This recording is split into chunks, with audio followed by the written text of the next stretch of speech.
इस वक्त हम दोनों के रोंगटे खड़े हैं। मेरे साथ कैमरामैन नीरज कुमार है जिन्होंने एक एक शॉट रिकॉर्ड किया है। बताइए अपनी जुबानी क्या हुआ। बहुत लंबा करियर हो गया, लेकिन इस तरीके का शूट आउट मैंने अपनी लाइफ में कवर नहीं किया। दंगे बहुत देखे, बहुत कुछ देखा, लेकिन जब पुलिस अंदर आई और हम लोग कैजुअली साथ में आ रहे थे। अमूमन ऐसा होता है कि कोई क्रिमिनल आता है तो हम लोग साथ में उसको कवर करते हुए जाते हैं, और एकदम से हम इंतजार कर रहे थे काफी देर। बिल्कुल हम लोग करीब आधे घंटे से वेट कर रहे थे कि अतीक अहमद आएगा, और हम लोग उसको उसकी बाइट के लिए इंतजार कर रहे थे कि एक शब्द वो बोलेगा। और जैसे शुरू करना है, यहीं से शुरू करते हैं। बिल्कुल यहाँ से जैसे ही आप बात करना शुरू करते हैं और हम लोग पीछे पीछे जाते हैं, और जैसे ही बोलना शुरू करता है, जैसे ही अतीक अहमद और असद वो उसका भाई बोलना शुरू करता है, और एकदम से तड़तड़ाहट की आवाज आती है, और ऐसे लगता है कि जैसे पटाखे दगने लगे। मैं अपने आंखों के सामने धुआं देख पाता हूँ एकदम से। आप धुआं देख पाते हैं, मुझे एक हल्का सा बर्न नजर आता है, और मैं 2 कदम पीछे हटके मैं देखता हूं, और एकदम से फायर, और सब तितर बितर हो जाते हैं, इंक्लूडिंग जितने पुलिस वाले थे। उनको भी समझ में नहीं आया, और वो एकदम से पीछे हटे। जब वो पीछे हटे, मैं अपनी पोजीशन पे था, मैंने कैमरा वो स्टैटिक रखा, और मैं ये पूरी कोशिश कर रहा था कि जो भी कुछ हो रहा है वो कैमरे में आए। नीरज, आपसे एक सवाल मेरा ये है कि पोजीशन क्या थी, ये सवाल आ रहा है। पोजीशन क्या थी उनकी, यानी कि जो गोलियां चली हैं, आप क्योंकि कैमरे से देख रहे थे, आपने सबसे बारीकी से देखा है, तीनों जो शूटर्स उनकी पोजीशन क्या थी? देखिए, अतीक अहमद और असद हमारे सामने थे, उसका भाई हमारे सामने था, और बगल से एक पिस्टल आती है और अतीक अहमद के पहले सर पे फायर लगता है। जैसे ही सर पे फायर लगता है और एकदम से तड़तड़ाहट शुरू होती है, और सब जितने भी लोग थे वो कम से कम 2-4 कदम पीछे हटते हैं, तो एक राइट हैंड साइड पे, एक लेफ्ट हैंड साइड पे, और एक यहाँ से, मतलब तीनों तरफ से उसको घेरा हुआ था, और बेतहाशा फायरिंग हो रही थी।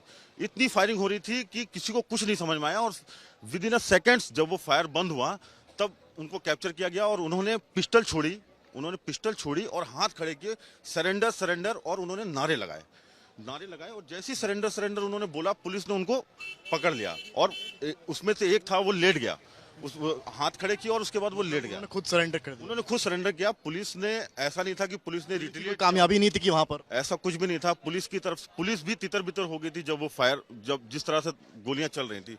उन्होंने पिस्टल छोड़ी, हाथ खड़े किए, और तब पुलिस ने उनको पकड़ा। ये हुआ। ये बताइए मुझे कि जब तितर बितर हुए हैं, कई लोग भागे हैं, उस वक्त आपकी पोजीशन क्या थी? मैं अपनी पोजीशन से कम 4 से 6 कदम पीछे हटा। 4 से 6 कदम। आपकी खरोच भी आई है? मेरे को एक फायर बर्न थोड़ा सा, एक फायर बर्न थोड़ा सा हुआ है। खरोच मेरे कैमरामैन को भी आई है, क्योंकि कैमरा पकड़े थे, उनका ध्यान इस पर था कि वो आज तक के लिए एक बेस्ट फ्रेम तैयार कर सकें, क्या विजुअल कैप्चर कर सकें। अपनी बात जारी रखिए। जब मैं 4-6 कदम पीछे हटा, और वो तीनों लोग मेरे फ्रेम में नजर आने लगे जो फायर कर रहे थे, मैंने अपनी जगह को होल्ड किया, और वहीं से मैंने पूरा जो मुझे लगता था कि जो बेस्ट हो सकता है अपने आप को, और उसको सेव करते हुए मैंने वहां से वो फ्रेम बनाया, और वो मुझे लगता है कि आपके जरिए आज तक पहली तस्वीर दिखा पाया जिस वक्त ये शूट आउट हुआ है। हम ही इकलौते चैनल थे जिन्होंने लाइव वहां पर। नहीं, बिल्कुल हम लोग ग्राउंड पे रहते इसीलिए हैं कि अपने दर्शकों को जो भी बेस्ट हो सके वो दिखाएं, और हम यहाँ से साबरमती तक गए। जितनी फोर्स थी वो हमको यहाँ पे नजर नहीं आ रही थी।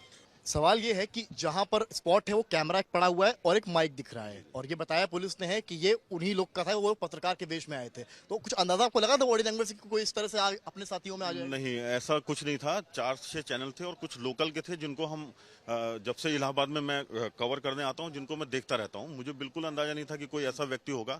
और ये सही बात है कि एक कैमरा और एक आईडी पड़ी है जिसको कोई क्लेम नहीं कर रहा है कि वो मेरा है, तो ये अंदाजा लगाया जा सकता है कि हो सकता है कि वो उसी भेष में आए हों, लेकिन ये पुख्ता तौर पे नहीं कहा जा सकता है कि वो पत्रकार के भेष में आए। मेरे वहां पर रोंगटे खड़े हो गए थे, क्योंकि जिस वक्त शूट आउट हुआ है, आपकी मनोस्थिति क्या थी दिमागी तौर पर? आप उस वक्त क्या सोच रहे थे? मुझे लगता है कि वो 30-35 सेकंड जो गोली की तड़तड़ाहट थी, वो मुझे समझ में नहीं आ रहा था कि ये हुआ क्या है। लेकिन जब मैं 4-6 कदम हटा, और एकदम से मुझे 3-4 लोग फायरिंग करते हुए नजर आए, मुझे लगा कि ये ऐसा हो गया है। और अगले ही पल उसका अतीक और उनका भाई जमीन पे पड़े हुए थे, और बाकी लोग जो हैं वो हाथ ऊपर करके सरेंडर करने की मुद्रा में थे। सरेंडर सरेंडर उन्होंने चिल्लाया, और उसमें 2 को खड़े पे पकड़ा गया है, और एक अपने आप जमीन पे लेट गया है। पुलिस का हाव भाव उस वक्त क्या था? सवाल। पुलिस नदारद थी, पुलिस आसपास नहीं थी। आप अगर मेरे फ्रेम में देखेंगे तो तीनों शूटर्स ने उन दोनों भाइयों को घेर के रखा हुआ है, और पुलिस कहीं भी फ्रेम में नहीं है। पुलिस अपनी खुद जान बचा रही थी। बिल्कुल जान बचा रही थी। पुलिस आपको मैंने वाइट उस बात की फिक्र नहीं थी वहां कितने पत्रकार खड़े हैं? मुझे नहीं लगता है कि होगी। मुझे लगता है कि जिस तरह की गोलीबारी हुई है, सब अपनी जान बचा के भाग रहे होंगे, तो पुलिस ने भी सोचा यही बेहतर है कि पहले जान बचाई जाए, बाद में देखा जाएगा। मैंने अपना लेकिन आज तक की टीम वहां पर मौजूद है। मैंने अपने कैमरे का वाइड फ्रेम खोला ताकि एक भी शॉट मेरा मिस ना हो पाए। मैंने अपनी पोजीशन ली और मैंने वाइड फ्रेम खोला, और जिस तरह से था वो जो भी उस स्थिति में मैं मूवमेंट कर पाया वो मैंने किया। लेकिन पूरे फ्रेम में आप देखेंगे, पूरे फ्रेम में देखेंगे आप, पुलिस नहीं है। जब उन्होंने पिस्टल रख दी और सरेंडर किया, तब पुलिस ने आके उनको पकड़ा है।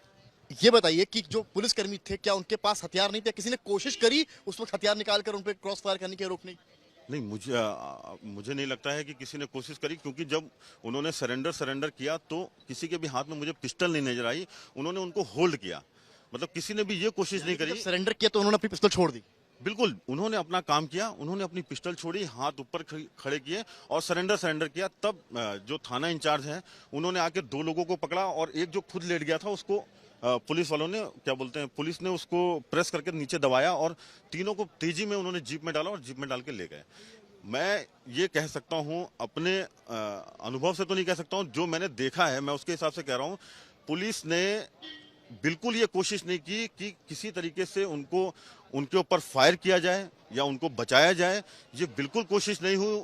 जो आए थे उन्होंने अपना काम किया, उन्होंने अपना काम करने के बाद हाथ खड़े किए, एंड देन पुलिस ने। बड़ी बात है, आप समझ सकते हैं शम्स की कोशिश नहीं हुई। जो आए थे अटैकर्स, जो शूटर्स थे, उन्होंने अपना काम किया और बंदूक रख दी नीचे, यानी कि पिस्टल नीचे रख दी और सरेंडर करने लगे। जो हमने अपनी आंखों से देखा, नीरज कुमार ने अपने कैमरे में कैद किया। तो ये बड़ी बात है कि आखिर कोशिश क्यों नहीं हुई उनको रोकने की उस वक्त,